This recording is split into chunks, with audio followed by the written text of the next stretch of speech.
when America was complete for the first time as a nation. And it's really the first day of America as a nation as we know it today, the very first day of its existence. It wasn't 1776. It wasn't any time soon after that. It was 1789. April 30th, 1789 was the very first day that America, for the first time, had a fully formed government with a president of the United States officiating over the government. Everything was in place. The Constitution only came about 2 years before. And so this was the day it was all fulfilled. It was the day of Washington's inauguration. The very first day of America as we know it happened in the capital city. And on that inauguration, it follows the pattern of this dedication day in Israel's history when the temple was complete. They call for a day of prayer, a time of prayer, that they call all Americans to go up to the house of the Lord and pray. And they gather in the capital city, and Washington gives his first words, the first address of an American president ever. And in those words, he looks forward really to the future like Solomon did. And he actually issues a prophetic warning. And that warning, that prophetic warning, is there embedded in the foundation of America. We've talked about foundations today. In the foundation of the very first day of America's existence. And what he says, in effect, I won't go through the whole thing or all that's to it, but what he says, in effect, is that if any nation, if America ever turns away from God, and it turns away from his ways, it goes against his eternal rules, the ways of God, it goes against it, then the smiles of heaven, he calls it, or the blessings of God will be removed from the land. And those blessings that he refers to, because he refers to it in other cases, he refers to it as the holy protection that's around America. And he refers to the prosperity of America. That's financial, that's economic, that's everything. The peace he speaks about. The peace of America he speaks at other times, all linked together. So he gives this prophetic warning. It's right there in the very first day of America, and it's embedded there that if we ever turn away from God, the blessings are going to be removed, and we're watching it happen now. And then when he says it, he then, after that address, he leads the entire government on foot to a place to consecrate the future of America to God. And he leads them to a little stone chapel. They pray inside there. The entire government, the Senate, the House, together, they're praying and they're committing America and its future to God. And so this becomes, if we can find out where this is, where this happened, we'll find the mystery of America's consecration ground. So where did it take place? It took place in the capital city. It wasn't Washington, D.C., didn't exist. It wasn't Philadelphia, it wasn't the capital. The first capital of America was New York City. And where in New York City? It was specifically Lower Manhattan is the first capital of America. So this is going to be prophetically significant. Where exactly did they pray and consecrate America to God? America was consecrated to God on its first day of existence. Its consecration ground is the corner of ground zero. The judgment returns to the ground of consecration. Wow. In fact, Washington prayed at the corner of ground zero. The whole government gathered there on the first day after that prophetic warning, gathers on the corner of ground zero. And actually, ground zero itself was church ground, was actually owned by that church. It's actually part of it. Ground zero itself is part of the consecration ground of the United States of America.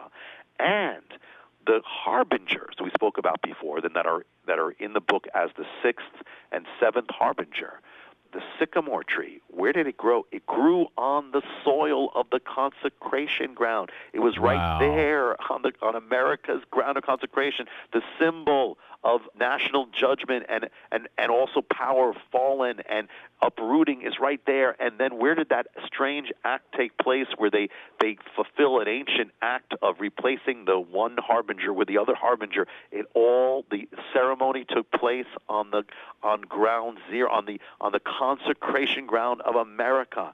And on that day of 9/11, a shockwave takes place, goes forth from that consecration ground, from ground zero, where it was dedicated, goes forth, a shockwave goes forth, and it strikes another place. It strikes Federal Hall, which is the place. We'll be right back after this message.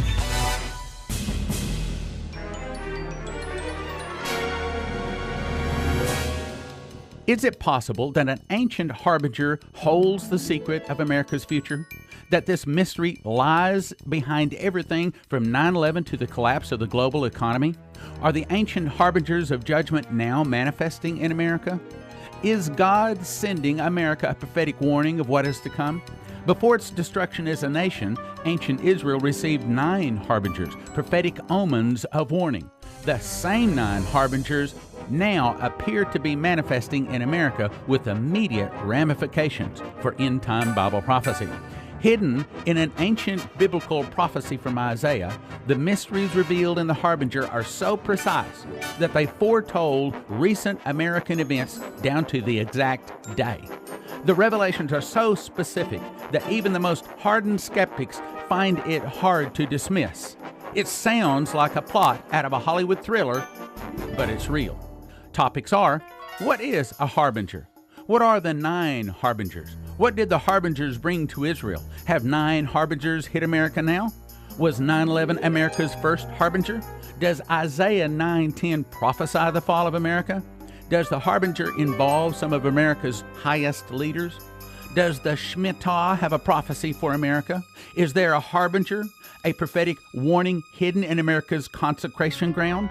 How the harbinger fits into end-time Bible prophecy. Call the Prophecy Club. Ask for The Harbinger, 785-266-1112. The Harbinger, 785-266-1112. Call now. And now, back to the program. And it strikes another place. It strikes Federal Hall, which is the place where Washington was sworn in, where the government began, where America began as a nation, and where Washington gave that prophetic warning. It goes there. In fact, to this day, you can find a statue of Washington with his hand stretching out for the Bible. And it's right across the street is the New York Stock Exchange, which is where America, where he warned, that the day, it's commemorating the day he warned that of America losing its blessings, and there it is, right, the statue of it, right in front of the stock exchange, which crashed, and the whole thing, and right, the shockwave came from ground zero, strikes where Washington, that statue is, strikes Federal Hall, which is the foundation of America as a nation, and it cracks the foundation from 9/11, from ground zero. Consecration ground goes back to the place of the warning and cracks the foundation. And all around ground zero, there are buildings. All of them were either destroyed by the calamity or totally ruined by the calamity, except one. Only one was protected, was shielded, was from the whole calamity, stood untouched for the most part. The one place, it was called the Miracle of 9/11. What was the place? It was the little stone chapel where America was dedicated to God on its first day. And why was it protected? They say it was because there was an object which absorbed the force of it all. And what was the object? It was the harbinger. It was the sycamore tree, the 6th harbinger. And by falling down, the harbinger, the very thing that warns of judgment, is also there to shake a nation and to save the nation. The point of the harbingers and the point of the book, The Harbinger, is not that a nation be destroyed, but that there can be salvation, there can be redemption. God is calling the nation to come back. He's calling his people to come back. And so the same message which was seen by the prophets when they saw the Temple Mount in ruins, and they heard God saying, "Return to me, return to where you've fallen." Well, now it is there. It is ground zero, and so the message is return, and for God's people. And it is from that very day and from this very mystery that a verse that we alluded to before comes, because here Solomon prayed all those prayers about the future and if they turn away, and then the Lord answers him at night and answers him and says, "This is the answer to that dedication day," which links now to ground zero and 9/11 to us, and that answer to Israel and the answer to us is he says to Solomon, "Well, listen, if my people who are called by my name will humble themselves and pray and seek my face and turn from their evil ways, then I will hear from heaven, then I will forgive their sins, and then I'll heal their land." The key is if my people. Two things. My people is us. And the other key word is if. And I might also add, the reason Nineveh got an extra 40 years added was because it started with the king. The king received the warning. The king called the 3 days of fast. Now, I've got a couple of questions. What will be the judgment upon America? In other words, we're looking at a potential conflict with Iran and possibly Syria. Or do you think it's going to be World War III down the road? What do you think the judgment will be? And how much time do we have before America falls? Well, assuming she does. Well, first, you raised an interesting. You spoke of Nineveh, and I put that in the book. And let me also say something too. It's ultimately it's a warning of judgment, the harbinger, and a mystery, but it's also a book of hope because it's about the individual getting saved, and it's a call for salvation and redemption. So it's ultimately there's hope with God, but we do know certain things are prophetic, are the end time scenario. With Nineveh, you said they repented and they were spared. You got Sodom. If there were 10 people found, they would have been saved, but there weren't. You have Judah that was to be judged, but you had a righteous king, as you just mentioned before. But now this was Josiah. And because he came, the judgment still came to Judah, but it was held off, delayed, because of one man, the whole judgment. And we could say if the whole nation had repented, who knows what God would have done, but they didn't repent. That's the problem. So does it look like America's turning back? No, it doesn't. And if a leader changes, yes, that can make a difference. But ultimately, still, it comes down to his people. What happens if America does not turn back? Well, the biblical mystery means a few things. First of all, and we've seen so many mysteries that point to this, the blessings that America has known will be removed. So what does that mean? One, the prosperity America has known will be removed.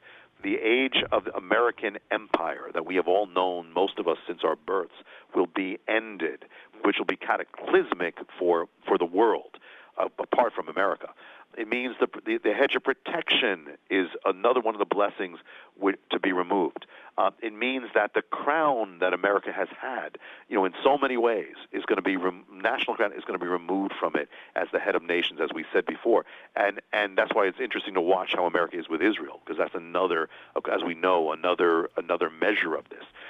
The judgment can come to a nation, in several ways and in all ways.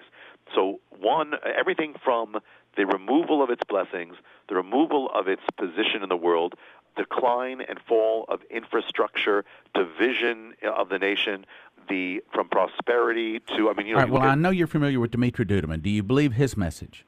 I just know of it from something recent where someone told me, and I saw something on YouTube, but I don't know enough to comment more because I just saw something very quickly. So you'd have to, say more. But okay, I know you spoke to him. He says that the fall of America would start with an internal revolution started by the communists. Some of the people will start fighting against the government. The government will be busy with internal problems. Then from the oceans, Russia, Cuba, Nicaragua, Central America, Mexico, and 2 other countries will attack and defeat America in 1 hour. She will fall. Do you think that this harbinger is warning of that judgment? And if so, when?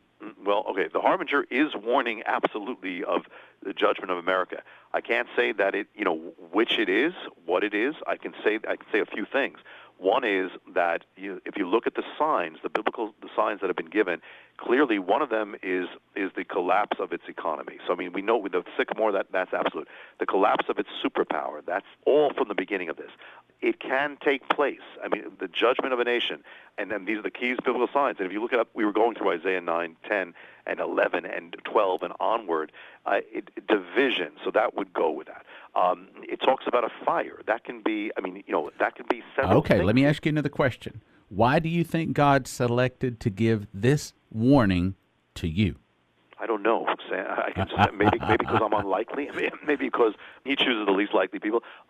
I don't think I'm anything. So I think one is I'm outside of New York City. I've always had a prophetic kind of I guess I've been led in those ways. I was saved through really end time prophecy. I know he keeps giving me the word from Ezekiel when he says, you're watchman, and this is for all of us. You don't sound the trumpet; the blood is going to be on your head. I've always been called to sound the trumpet. Yes, there you go. I entered the covenant of my people. Being circumcised, I was on the Feast of Trumpets. And I've always been called to this. I've always been called to this thing about sounding the trumpet all the time. I mean, literally sounding the trumpet, and now this way. So I think, I know the Lord's given me a lot of signs with this. Okay, how much longer do you think we have before we fall? I don't have dates with this. There are those who there are those who looked at the mystery of the Shemitah and said, okay, well, is it 7 years? Then you have 2014 is the beginning of the next Shemitah, ending on 2015. I haven't been led by the Lord to see something. To put this as how long. But I know well, here's another thing, Stan.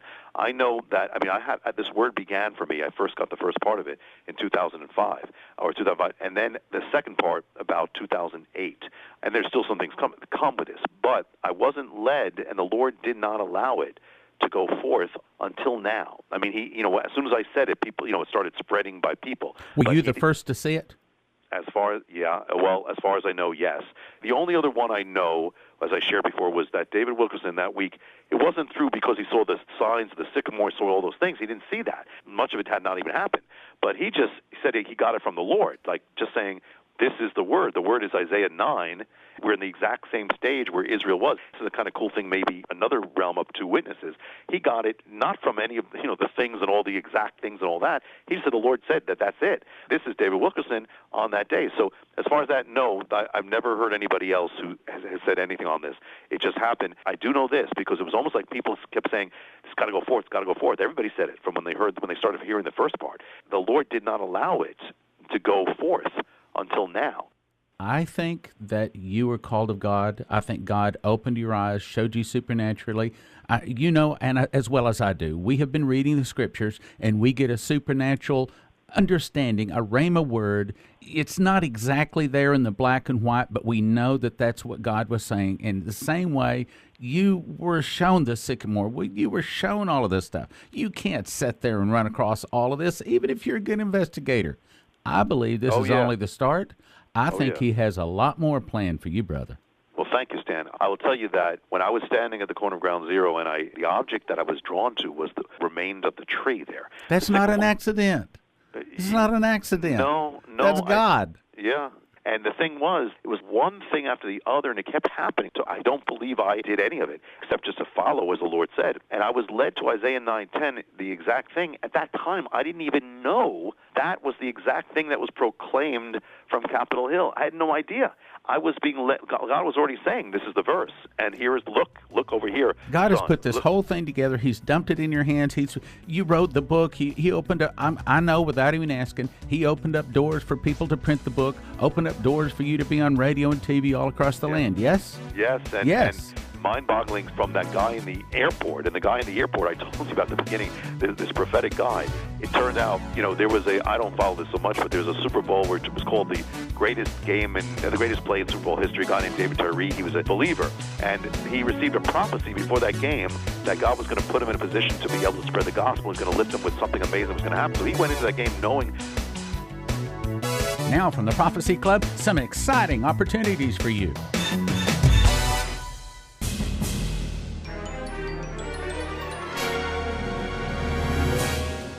Is it possible that an ancient harbinger holds the secret of America's future?